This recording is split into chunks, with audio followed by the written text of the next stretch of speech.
Bonjour, vous écoutez Ma vie en main, le podcast qui vous veut du bien.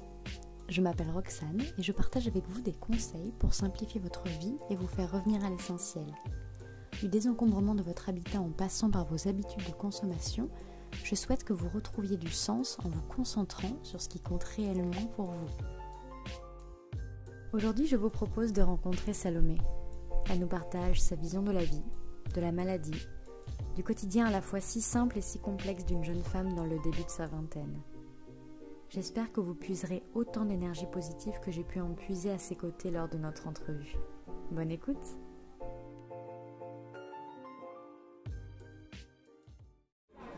Alors Salomé, bonjour. Bonjour. Est-ce que tu peux te présenter un petit peu pour ceux qui nous écoutent? Oui, donc je m'appelle Salomé, j'ai 20 ans et je viens de Castres, une petite ville au sud de la France. Ça s'entend. On me le dit souvent. Oui. Je fais des études dans le tourisme. Ouais. Donc je suis en deuxième année d'un BTS tourisme à Mende, en Lozère. Ok. Plus petite préfecture de France. Donc dans la montagne, très perdue. Je savais même pas toi. Et voilà. Donc, et je suis actuellement en stage à Bruxelles, à l'hôtel Hubert. Ok. Voilà. Très bien. Est-ce que tu saurais te définir en quelques mots?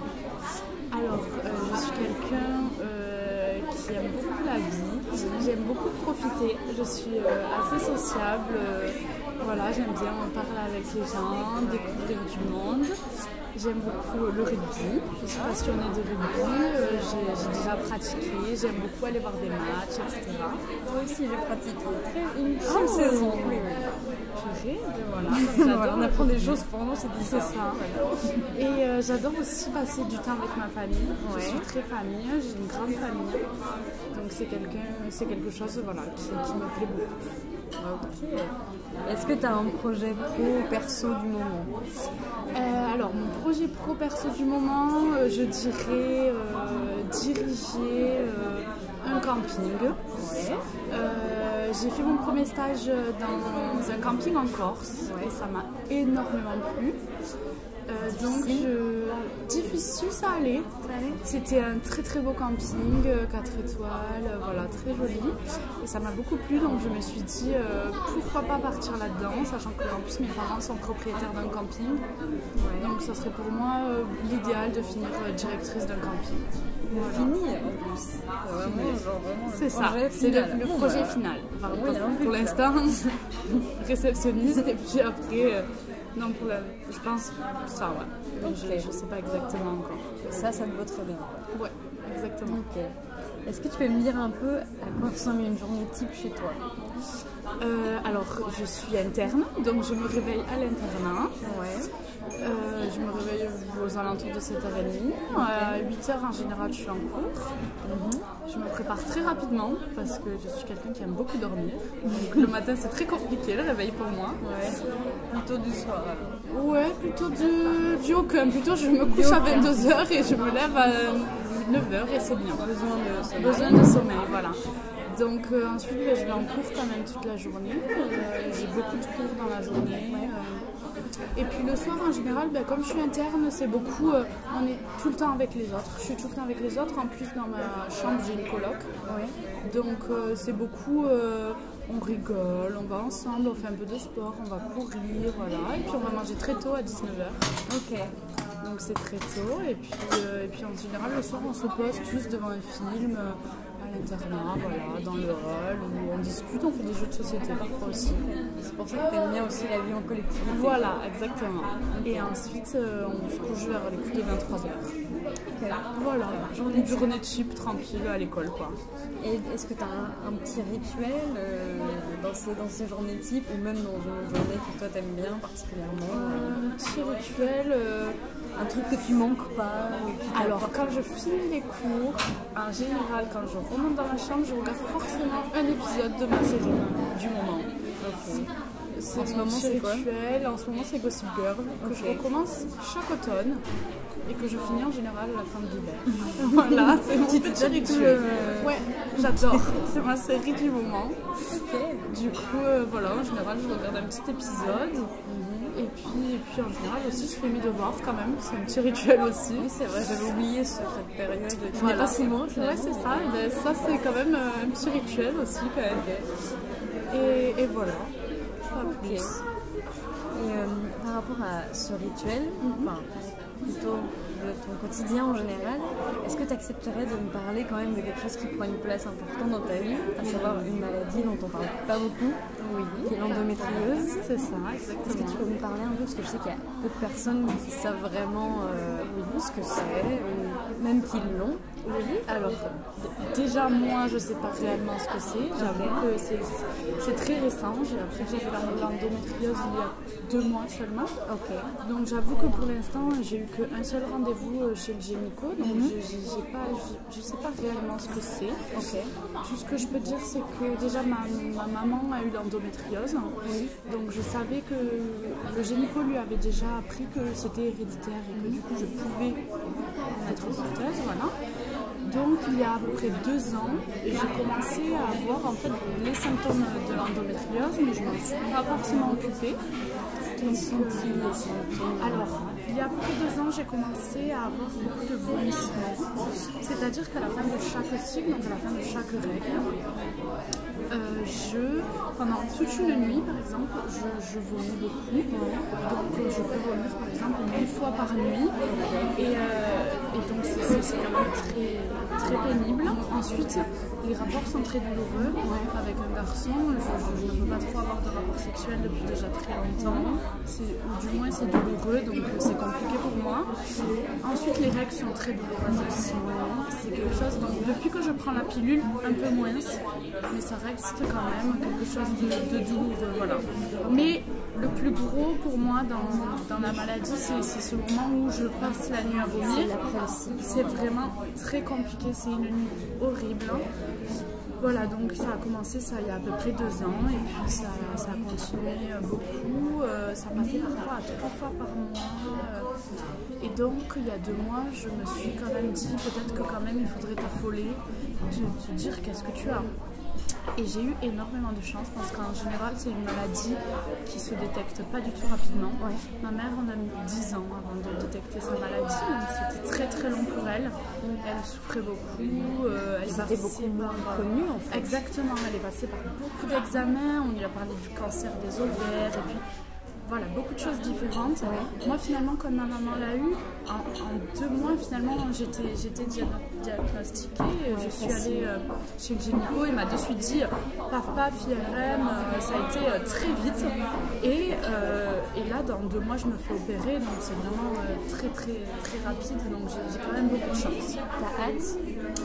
Oui, alors il me tarde, mais beaucoup de stress aussi, ça me fait beaucoup stresser, c'est une opération donc c'est jamais quelque chose d'anodin. Mais à côté de ça, il n'y aura plus normalement tous ces vomissements, etc. Mais c'est quand même. Exactement. Il n'y aura plus la partie malade, donc normalement ça va. Et puis à côté de ça aussi, ça a été un soulagement pour moi de mettre un nom sur ce problème-là. Parce que ça fait quand même 2 ans que je me posais la question beaucoup de qu'est-ce que j'ai quand même. Je me disais, peut-être c'est que le stress ou alors je me disais c'est dans ma tête. Exactement, je me disais peut-être c'est moi le problème, je savais pas trop. Et puis du coup quand même on m'a dit voilà c'est ça. Alors oui ça a été dur sur le coup quand même. Parce qu'être malade à 20 ans, même si c'est pas un cancer, ça reste quand même une maladie et c'est quand même quelque chose. Et justement, je suis désolée, je te coupe, mais à ce propos, je sais qu'on en a un tout petit peu parlé, mais socialement justement, est-ce que ça... Enfin, c'est quelque chose que tu assumes, quelque chose que tu caches justement, parce que tu dis c'est pas un cancer, mais quand même comme si tu minimisais un peu cette maladie qui est vraiment une maladie. Oui, c'est ça, mais alors en fait, disons que je le cache pas, mais je le dis pas forcément non plus. Disons qu'en général, quand j'en parle, les gens ne se rendent pas bien compte. On me répond souvent justement c'est pas un cancer, c'est pas c'est pas grave. Ah c'est pas grave. Souvent quand j'en parle parce que j'ai été malade la nuit d'avant et que je dis purée, j'ai été malade toute la nuit, on me dit qu'est-ce que t'as? Alors là, je dis, ben voilà, j'ai ça. Ah, mais c'est grave, je leur dis, ben il y a ci, il y a ça, mais j'en meurs pas. Voilà. Et alors à ce moment-là, ah bon, ça va alors. Donc, souvent, on minimise ça, comme si on hiérarchisait un peu exactement. les maladies. Parce que les gens ne se rendent pas compte des nuits qu'on peut passer à être malade, déjà de la fatigue que ça procure, parce que je suis fatiguée tout le temps quand même. Voilà, comme c'est une maladie qui ne se voit pas, ah ben du coup on a l'impression que tout va bien, tout bon, alors ça va, c'est une petite maladie comme quand on a le rhume, quoi, presque. C'est ça, et donc c'est un peu le côté que t'aimerais qu'on reconnaisse. Peut-être un peu plus, à la fois c'est bien dans le sens où ça se détecte pas, donc il n'y a pas de rejet, c'est ça. Une barrière physique, peut-être sociale, mais en même temps on ne connaît pas tes mots à la juste valeur. Mais même moi, je me souviens que quand ma maman avait été malade, donc ça faisait très longtemps que voilà, elle était malade, mais quand on l'a diagnostiquée, qu'elle s'est fait opérer, etc., je me souviens que pour moi c'était banal presque. Je me souviens que oui, ah ben, elle s'est fait opérer, on est allé la voir à l'hôpital, mais je voyais pas exactement l'ampleur de la chose en fait. Et pourtant, ça faisait des années qu'elle me disait je suis pas bien, tu vois. Et pourtant, je me disais pas c'est grave, c'est important quand même. C'est uniquement quand j'ai commencé moi à grandir déjà et puis ensuite à avoir les premiers symptômes que je me suis dit ah ben quand même finalement c'était quelque chose, quoi. J'ai trop minimisé la chose et j'ai jamais vraiment pris conscience que oui, elle était malade, quoi, finalement. Donc voilà, mais après les gens se rendent pas compte et je pense que de toute façon les gens ne connaissent pas cette maladie en général. L'endométriose, ah bon, mais qu'est-ce que c'est? Très souvent on me pose la question de qu'est-ce que c'est et je te dis même moi exactement ce que c'est, je ne pourrais pas vraiment le définir à l'heure d'aujourd'hui.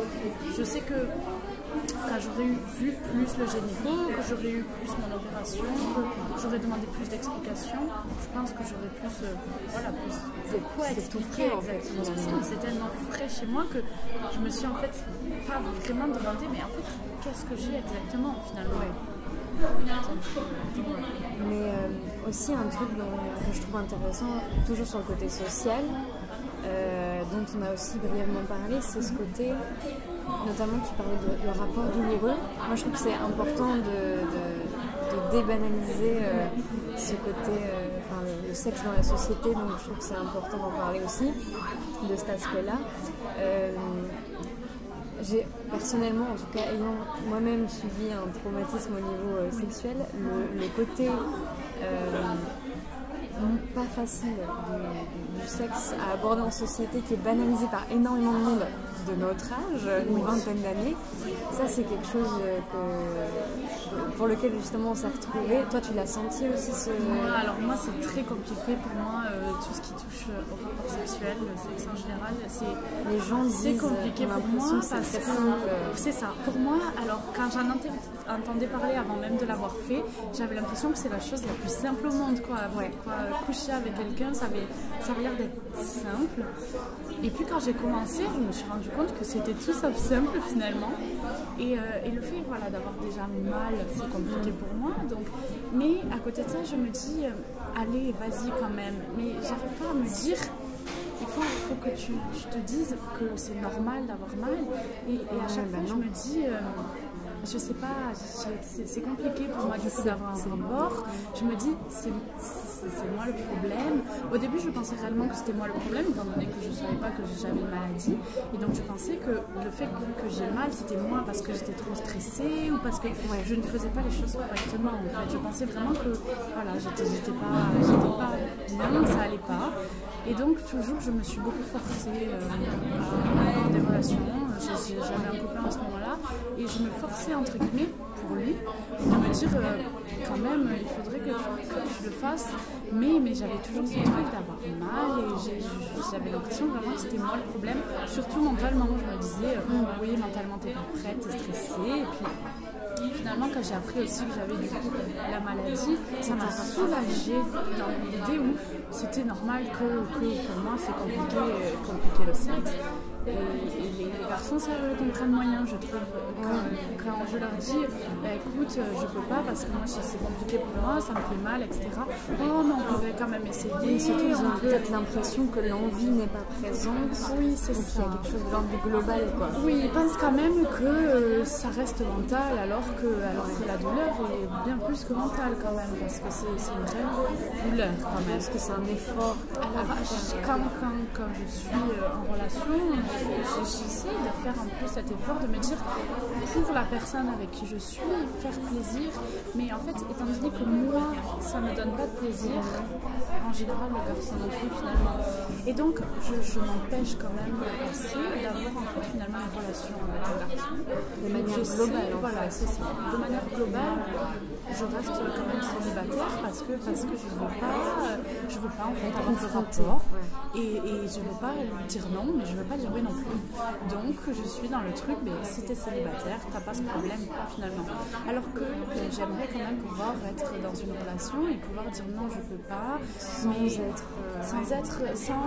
sans sentir que le garçon ça l'embête en fait. Parce que j'ai l'impression que si je lui dis, si j'ai un copain que je lui dis non mais je peux pas avoir de rapport, j'ai l'impression que ça va vraiment le repousser, l'embêter, le prendre personnellement. Exactement. Alors que donc voilà, je suis dans cette idée que pour l'instant c'est bien pour moi d'être célibataire et au moins j'ai pas à dire non, j'ai pas à dire oui, je suis voilà. Donc, et pourtant ça existe, ouais, j'imagine en plus, mais je sais. Mais est-ce que au-delà justement du social et de tout ce que ça, je dis au-delà, mais il y a tellement d'aspects que ça touche au quotidien, est-ce que toi, depuis que tu as ce diagnostic posé, ça a changé ton opinion sur certaines choses, ça t'a fait voir la vie d'un nouveau sens? Alors après, je pense que, comme tu dis, tu es déjà quelqu'un qui aime bien la vie en général. Oui, c'est ça. Est-ce que ça a vraiment beaucoup impacté ton ressenti sur les choses, ton regard, même peut-être sur d'autres maladies? Je ne sais pas, hein, peut-être. Alors oui, un petit peu dans le sens où je me suis rendu compte, parce que j'étais aussi dans ce truc, maladie égale forcément un truc, cancer, machin, on va mourir, tout ça. Je me suis, du coup, ça m'a quand même fait me rendre compte qu'il existe quand même des millions de maladies en fait. Des maladies qu'on ne connaît pas forcément et des maladies qui se voient pas forcément, mais qui finalement existent. Et donc à ce niveau-là quand même, on se rend compte que qu'on fait partie d'une société de gens malades, mais qui n'a pas forcément une maladie qui se voit ou qui se connaît, mais à côté de ça qui est là. Et puis c'est une maladie aussi où on parle beaucoup quand même de problèmes d'infertilité, donc c'est difficile d'avoir des enfants, etc. Alors ça dépend bien sûr toujours pareil, parce qu'il y a des endométrioses qui existent, mais tellement différentes, avec des symptômes différents, mais quand on parle quand même à 20 ans de peut-être que ça va être difficile pour toi d'avoir des enfants, forcément déjà ça remet en plus, ça change. Voilà, je me dis à 20 ans, parce que j'ai toujours dit, et surtout à mon âge, oui, pour l'instant je veux pas forcément d'enfants, je suis dans le truc études. Là ça t'oblige à y penser. Mais ça m'oblige à y penser dans le truc où, quand même, si on te dit que pour toute la vie tu pourras pas avoir d'enfants, qu'est-ce que ça te fait réellement quand même? Là, si on m'annonçait aujourd'hui tu pourras jamais avoir d'enfants, quand même ça fait quelque chose. Tu vois, genre que pour l'instant je puisse pas avoir d'enfants, c'est pas grave, je veux dire, je suis jeune, mais c'est pour plus tard. Je me dis, est-ce que plus tard je pourrai avoir des enfants? Et à ce moment-là, si je peux ne pas, si jamais je peux pas en avoir, ça sera vraiment différent quand même. La vie est différente quand même, parce qu'on a tous... Tu es obligé de te poser des questions que tu ne serais pas posées avant. Voilà, exactement. Moi, je me suis toujours dit, dans ma vie, j'aurai des enfants. Quand exactement, je ne sais pas, etc. Mais j'ai l'impression à programmer un peu. Voilà, donc là, c'est un peu... Bon, alors attention, là, je vais avoir le bébé, ensuite machin, avec le traitement, quand est-ce que tu vas pouvoir, est-ce que ça va être difficile? J'ai posé la question au gynécologue, est-ce que ce sera difficile pour moi d'avoir des enfants? Il m'a répondu, évidemment, quand on a la maladie, c'est toujours compliqué d'avoir des enfants, mais ce n'est pas impossible. Donc il y a quand même un espoir de pouvoir avoir des enfants, bien sûr, et surtout après que je me sois fait opérer normalement. Mais voilà, il me disait, ça sera quand même toujours compliqué. Donc finalement, ça change à ce niveau-là aussi quand même. Ça te fait poser des questions. Oui, c'est ça. Une question qui est aussi en rapport avec la vision de la vie, pour moi qui touche un peu à tout aussi, c'est est-ce que toi, le terme minimalisme ou essentialisme, ça t'évoque quelque chose? Moi, j'aime bien aussi poser cette question-là à des gens qui sont dans un parcours de maladie ou post-maladie, parce que c'est d'autant plus significatif la plupart du temps qu'à une personne, disons, qui n'a pas de maladie détectée en tout cas. Oui. Ben, on se rend compte un peu de l'importance des choses de la vie quand même. À chaque fois que avant j'ai une mini-truc, on va pas manger au resto, j'ai pleuré parce que j'avais envie de manger à ce restaurant-là et que j'avais l'impression que c'était la chose la plus importante pour moi dans ma vie. Ou alors quand j'avais un mini mal de tête, je me disais oh là là mais je vais mourir, c'est pas possible. Là on se rend compte que quand même à côté de ça c'est compliqué parce que les nuits où est-ce qu'on est très malade, on se rend compte finalement que ton petit mal de tête que tu avais il y a 3 jours et que tu avais envie de mourir, bah, finalement c'était pas grand chose quoi. Souvent voilà, les gens on a un mini truc, un mini bleu, ça on en fait mais des tonnes, des caisses, on a l'impression que voilà, c'est un truc de malade alors que finalement quand on t'annonce que tu es malade, tu te rends compte quand même de l'importance des choses et tu es positif sur finalement le sens de la vie. Ouais. Est-ce que toi du coup tu te définirais comme quelqu'un d'essentialiste ou minimaliste, quelqu'un qui, c'est-à-dire pour moi en tout cas la définition c'est quelqu'un qui ne garde que l'essentiel dans sa vie. Est-ce que tu estimes que tu as encore du superflu dont tu dois te débarrasser à tous les niveaux d'ailleurs? Oui, moi je suis quelqu'un quand même j'ai besoin de me débarrasser de beaucoup de choses matérielles. Je suis quelqu'un qui joue beaucoup sur mon apparence, j'aime bien prendre soin de moi, j'aime beaucoup tout ce qui est matériel, les marques, le machin, mais j'essaie quand même de me dire, bon, il va falloir qu'à un moment tu te rends compte de ce qui est vraiment essentiel justement dans ta vie, et que pour l'instant justement c'est pas vraiment ça l'essentiel.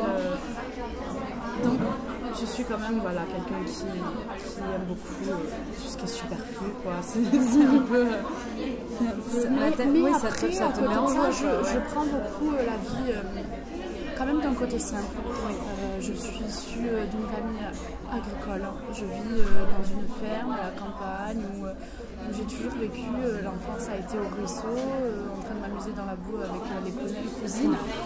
Et j'aime quand même cet aspect très, très naturel, très pas prise de tête de la vie. Quand on aime le rugby. Voilà, je suis quand même quelqu'un qui aime beaucoup la vie et qui croque la vie à pleines dents. Et donc, quand même, j'aime cet aspect nature de la vie. Mais j'ai quand même ce petit penchant, ce petit truc qui j'ai ce besoin des belles choses quand même. Voilà. Bah d'ailleurs, j'allais dire, est-ce que tu as un objet fétiche, un truc que tu pourrais pas quitter, vraiment une catégorie d'objets où c'est un peu ton dada?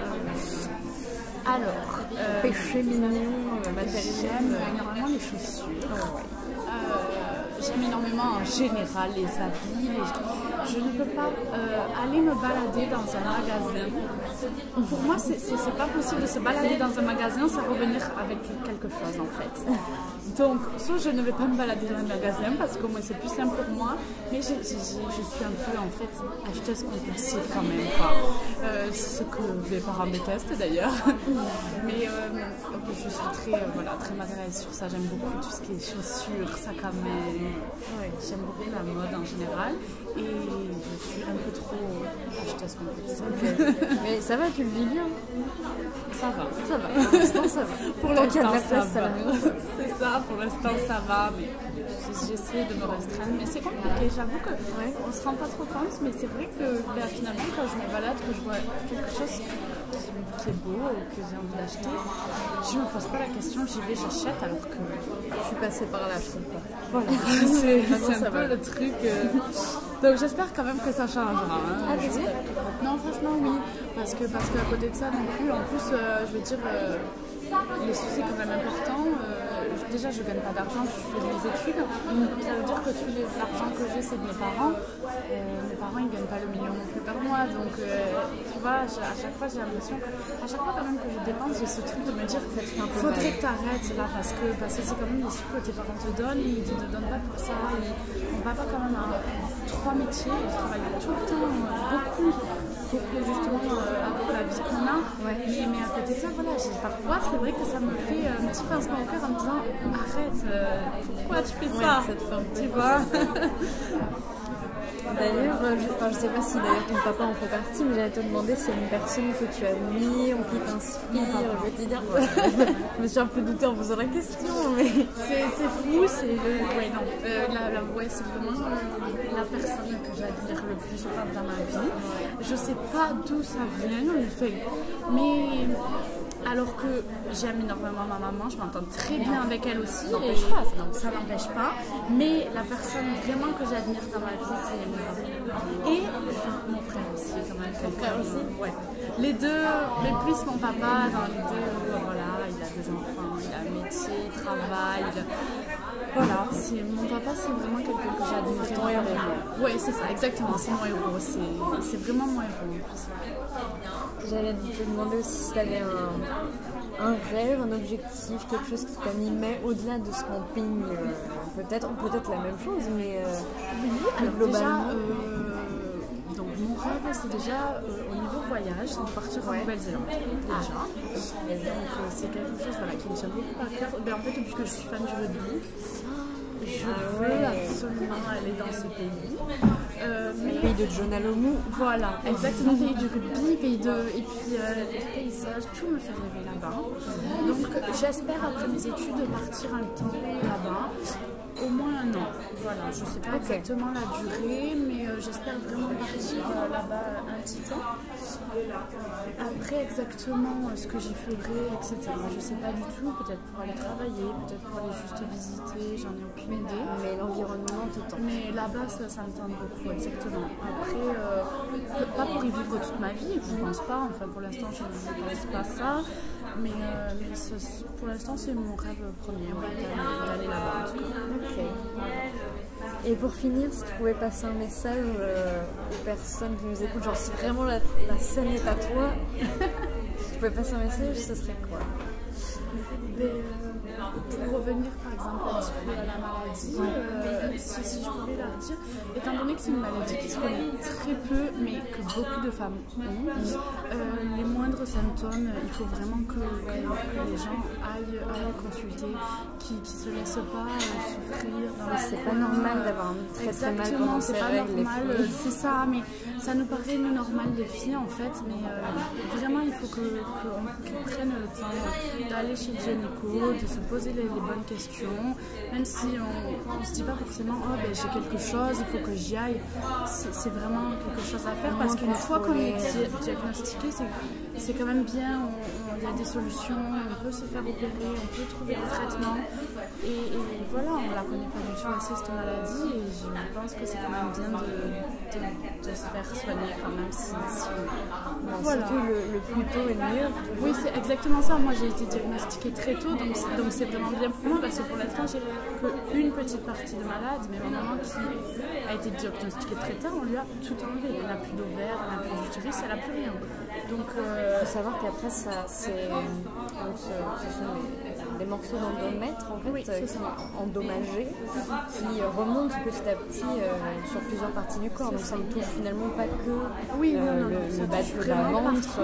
Ça peut monter jusqu'au poumon en fait, si vraiment ça dure. Différents stades. Exactement. Moi c'est entre guillemets un petit stade parce que j'ai été diagnostiquée tôt justement et donc c'est vraiment bien quand même. Mais ma maman, voilà, ça a duré très longtemps et du coup, il est arrivé un moment où il a fallu tout enlever parce qu'il y en avait trop. Voilà. C'est tout ce que j'ai pu te dire. Merci pour son lien. Avec plaisir.